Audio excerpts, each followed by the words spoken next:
चलिए जी, बताते हैं आपको लिट्टी चोखा आप आसानी से घर पर कैसे बना सकते हैं, वो भी स्वादिष्ट और बेहतरीन तरीके से। भाई पहले तो कमेंट करके ये बताओ कि लिट्टी चोखा खाना किसे किसे पसंद है। लेकिन दूसरी बात ये है कि ये कहाँ की डिश है, ये भी कमेंट करके जरूर बताना।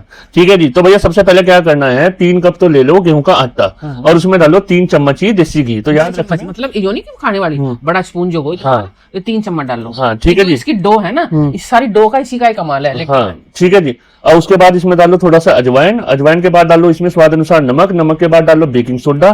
ठीक है, और इसको अच्छी तरीके से पानी डाल के सॉफ्ट सा डो गूंद लेना है, गूंद लेना है। ठीक है, सॉफ्ट डो चाहिए इसमें, मतलब हार्ड डो ना हो, मतलब आटा जो है जो गूंद जाएगा आपका वो सॉफ्ट हो। ठीक है, और उसके बाद इसको अपना ढक के रख दो। अब ये कम से कम भी 20 मिनट ना ढक के रखना चाहिए। इतने में आप बाकी सारी चीजें कर सकते हो। भाई एक चाहिए आपको जो बैंगन, बैंगन को बीच में से कट लगाओ, उसमें चीरा। चोखा जो बनता है वो बैंगन आलू से मिलता है। और इसमें ये बड़ा जो बैंगन होता है ना, ये भरते वाला जिसका चोखा बनेगा, जैसे ये बड़ा हो। और कई बार ऐसा जैसा मौसम ऐसा चल रहा तो इसमें कट लगा लो कि अंदर कीड़ा तो नहीं है। हाँ, बीच में से ना इसमें मतलब चीरा सा लग जाएगा या कट लग जाएगा। लेकिन रखना इसे साबुती, तो पता ही चल जाएगा आपका बैंगन सही है या गलत है। एक कट लगा लो बीच में से। हाँ, क्योंकि हमें सेफ्टी का तो ध्यान रखना, पता चला अंदर कीड़ा हो। हाँ, और फिर इसे चारों तरफ से तेल लगा कर भूनना टमाटर के साथ। हाँ, अब सबसे पहले क्या करना है, देखो इस पे चीरा लगाया, टमाटर बीच में से कट कर लिया, पर पूरा कट नहीं करना, आधा ही मतलब चीरा लगाना है इसमें। ठीक है, उसके बाद इसमें चारों तरफ लगाओ तेल।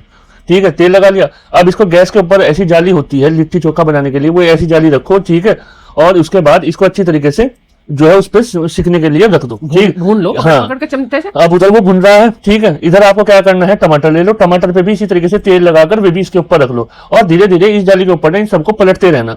अच्छा, ये भूनने कब तक है, तो अब मैं आपको बता दूं, ये ना बिल्कुल काले से हो जाते हैं, मतलब भून के गैस पर बिल्कुल अच्छी तरीके से। अब इतना तो भून मत लेना, काले मत कर लेना कि इनमें से बदबू आने लगे। ठीक है, बस इनको ये अच्छी तरीके से काले हो जाते हैं, जो ऊपर का इनका छिलक होता है सारा। ठीक है, और ये बिल्कुल ना सॉफ्ट से हो जाएंगे, पिचकने से लगेंगे। अब क्या करना है, उनको वहां से ठंडा होने के लिए रख दो। अब 1 कप ले लो सत्तू, दूसरे बोल में 1 कप ले लो सत्तू, क्योंकि जो हमारी लिट्टी होती है उसके अंदर जो स्टफिंग भरी जाती है वो।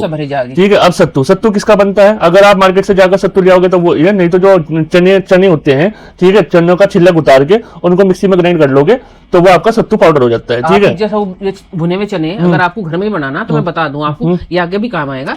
उस भुने हुए चने या तो बाजार में मिल जाए, नहीं तो अपना रगड़ के छिलका उतार लो, मिक्सी में पीस लो, तो उसका वो सत्तू बन जाता है। बस ये समझ लो, ये भुने हुए चनों का पाउडर होता है सत्तू। ठीक है, अब 1 कप सत्तू ले लिया, उसमें डाला नमक, नमक के बाद उसमें अदरक बारीक कटा हुआ, थोड़ा सा अगर आपके घर में अचार हो तो अचार का जो है वो मसाला सा डाल लेना। ठीक है, अगर नहीं हो तो कोई बात नहीं, उसमें फिर नमक मिर्च अपना टेस्ट के अकॉर्डिंग डाल लेना। ठीक, उसके बाद उसमें थोड़े से धनिया के पत्ते डाल लो, 1-2 ग्रीन चिली काट कर डाल लो। ठीक है, और थोड़ा सा डाल लो सरसों का तेल।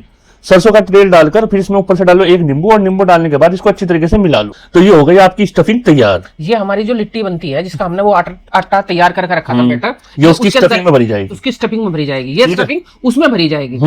ठीक है जी, तो अब आगे क्या करना है, देखो अब जो आपकी जो टमाटर वो रखे थे ना, उनका छिलक उतार लो। ठीक है, छिलक उतारने के बाद और 2-3 आलू भी आपको उबाल के रखने हैं, उसका भी अपना आलू के छिलक उतार लो। अब इनको एक बाउल में लो और इनको अच्छी तरीके से मैश कर लो। मैश करने के बाद इसमें नमक डाल लो, ग्रीन चिली डाल लो, थोड़ा सा अदरक काट के डालो, धनिया पाउडर डाल लो। ठीक है, धनिया पाउडर डाल लो या धनिया के पत्ते डाल लो, 1 नींबू डाल लो और इनको अच्छी तरीके से मैश कर लो। तो ये और ऊपर से डालो इसमें सरसों का तेल। तो जब आप देखोगे तो ये हो गया आपका वो चोखा बनकर तैयार। बिल्कुल वो चोखा बस इतना ही बनता है। ठीक है, ज्यादा उसमें ना कुछ और गिरने का ना फ्राई होने का, बस ये हो गया सरसों के तेल का मतलब डालने के बाद इसका चोखा तैयार। हाँ, इसमें जो चोखा है इसमें टेस्ट जो आएगा जो आएगी सरसों के तेल का। ठीक है, और अगर आपके यहाँ जो सरसों का तेल आता है उसमें महक आती है, तो इस सरसों के तेल को क्या करना है कि इसे गर्म कर लिया, सरसों के तेल को 1-2 बार पका लिया अच्छी तरीके से, और फिर इसको ठंडा करके तब ये डालना है। ठीक है जी, तो फिर आपके वो सरसों के तेल की महक नहीं आएगी आपको। अब आ जाते हैं जी लिट्टी के प्रोसेस पर। भाई क्या करना है, सबसे पहले तो जो पेड़ियां हैं वो तोड़ लो अपनी। ठीक है, वो किस शेप की रखनी है वो मम्मी बताइए। पूरी होती है हमारी, पूरी के आकार की, उसे लेकर ऐसे ऐसे उसके मतलब थोड़े से ऊंची ऊंची वो बनाओ जिसमें हम इसकी डो को भर सके अच्छी। हाँ, मतलब एक कटोरी सी बना लो। ठीक है, जो स्टफिंग इसमें डालो, और इसमें कम से कम इतनी स्टफिंग तो डलनी, जब उसे हम खाना तो कुछ तो उसमें निकले। ये ऐसा होता है कि जो ये कटोरी बनाते हो ना, जैसे आपने पूरी के आकार की पेड़ियां ले ली और उसके बाद आपने इसको कटोरी से बनाया, तो इसमें स्टफिंग हमेशा थोड़ी ज्यादा ही भरनी होती है। क्यों? क्योंकि ये जो अंदर का जो आपकी कटोरी बनी है ना आटे की, ये खाली नहीं रहनी चाहिए, नहीं तो ये आपकी जो लिट्टी होती है ये पिचक जाएगी। ठीक है जी, तो इसलिए इसमें अच्छी तरीके से स्टफिंग भर के और ऊपर से इसको टाइट तरीके से बांध लेना, बिल्कुल अच्छी तरीके से, ताकि ये खुले नहीं। ठीक है, और उसके बाद इसको गोल घुमाकर और अपना जो जाली है उसी के ऊपर इनको रख लेना है और इनको फिर अच्छी तरीके से अलट पलट करके ब्राउन होने तक इनको सेक लो। जब आप ये सेक लो तो 1 कटोरी में हमेशा देसी घी रखना, क्योंकि लिट्टी हमेशा सेकने के बाद देसी घी में ही डिप करी जाती है। ठीक है जी। जो देसी घी इस लिट्टी में जितना ज्यादा होगा ये उतनी ही टेस्टी होगी, लेकिन घी होना चाहिए देसी। हाँ, और ये चीज ये इसीलिए क्योंकि जितना इसमें घी उतने ही ये टेस्टी लगेंगी और उतनी ही ये बढ़िया लगती है खाने में। क्योंकि इसके अंदर की जो सत्तू की स्टफिंग होती है, जब तक ये पी लेगा, पीने के बाद जैसे सब खाओगे आप चोखे के साथ, जो हमने चोखा बनाया, क्योंकि इसमें जब आप सर्व करो तो गरम गरम घी में मतलब और इसे डिप करके तब सर्व करो। हाँ, ये ऐसा ही होता है, इसको सर्व घी में घी डुबो के करना पड़ता है, तभी आपकी लिट्टी जो है वो बेहतरीन स्वादिष्ट लगेगी आपको। ठीक है, और सारी अपना ये सर्व करना चालू करो, ये हो गई आपकी बिल्कुल बिहार की फेमस लिट्टी चोखा बनकर तैयार। तो मम्मी ने जो शुरू में सवाल पूछा था वो लास्ट में इसका जवाब भी दे दिया आपको। ठीक है जी, तो प्लीज ट्राई जरूर करना लिट्टी चोखा को और कमेंट करके जरूर बताना ये रेसिपी आपको कैसी लगी।